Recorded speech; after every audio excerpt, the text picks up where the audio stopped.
Hello everyone, welcome back to the new blog. कसे आहात सगळे? सो आज आपण बनवत आहोत लाल माठची भाजी मराठी स्टाईलमध्ये. कारण की लाल माठ हा आपल्या हेल्थसाठी खूप चांगला असतो. याच्यामध्ये खूप सारे पोषक तत्वे असतात, त्याच्यामुळे ही भाजी तर खाल्लीच पाहिजे. सो पहिल्यांदा तर मार्केटमध्ये भाजी असते ती चांगली प्रॉपरली वॉश करायची. त्याच्यानंतर मी अशी बारीक केली आहे. त्याच्यानंतर जशी आपण भाजीला फोडणी देतो त्याच्या हिशोबाने पहिला लसूण आणि कांदा हे 2 मेन इंग्रेडियंट्स आहे. आणि काही टोमॅटो तुम्ही ऑप्शनल आहे, तुम्ही टाकायचं तर टाकू शकतात, पण काही काही जण टाकतात आणि टोमॅटोने जरा थोडंफार जास्त टेस्ट येते. सो अशा प्रकारे कांदा चांगला सॉटे करून घ्यायचा जोपर्यंत लालसर होत नाही. आणि त्याच्यानंतर मग त्याच्यामध्ये थोडंसं तुम्हाला पाहिजे असेल तर तुम्ही टोमॅटो ॲड करू शकतात, काही काही जण नाही टाकत. सो आणि त्याच्यानंतर मिरची, आपल्याला कोणतेच मसाले याच्यामध्ये ॲड करायचे नाहीत. अशीच भाजी खूप टेस्टी लागते. याच्यामध्ये टोमॅटोची पण काही गरज नाही आहे, फक्त तुम्ही लसूण, मिरची आणि कांदा पण थोडासा स्वीटनेससाठी येतो, त्याच्यासाठी तो टाकायचा असतो, नाही तर अशीच भाजी खूप टेस्टी लागते. पण हे सगळं इंग्रेडियंट्स टाकल्यानंतर थोडंसं मीठ टाका चवीनुसार, आणि थोडंसं चवीनुसार मीठ टाकून त्याच्यानंतर ती प्रॉपर अशी हलवून घे लालसर होईपर्यंत. आणि त्याच्यानंतर थोडा टाईम झाकून ठेवा.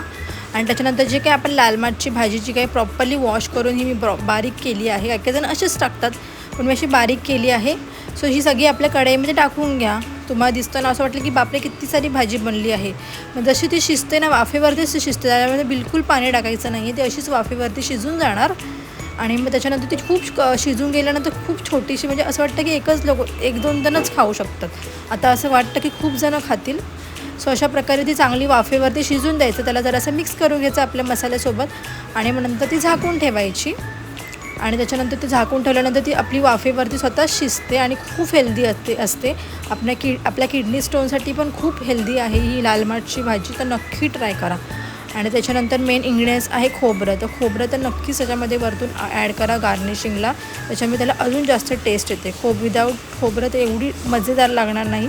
त्याच्यामध्ये खोबरं ॲड करा वरून गार्निशिंगमध्ये, सो खूप टेस्टी लागते. आणि अशा प्रकारे माझी भाजी बघा शिजली आहे. आता याच्यामध्ये मी वरतून खोबरं ॲड करते आणि थोडा टाईम झाकून ठेवते. हार्डली 5 ते 10 मिनटं लागतात भाजी शिजायला, जास्त टाईम लागत नाही, लगेच शिजते ही भाजी. सो अशा प्रकारे लाल माठची भाजी रेडी झाली आहे. बघा तुम्ही, थोडंसं पण ह्याच्यामध्ये मी पाणी ॲड केलेलं नाही आहे, पण त्याच्यात बघा पाणी सुटलंच त्याला. सो अशा प्रकारे जर तुम्हाला माझा व्हिडिओ आवडला तर लाईक, शेअर, सबस्क्राईब करायला मात्र विसरू नका. भेटूया नेक्स्ट ब्लॉगमध्ये. तर till then bye, take care, मस्त राहा आणि मस्त खा.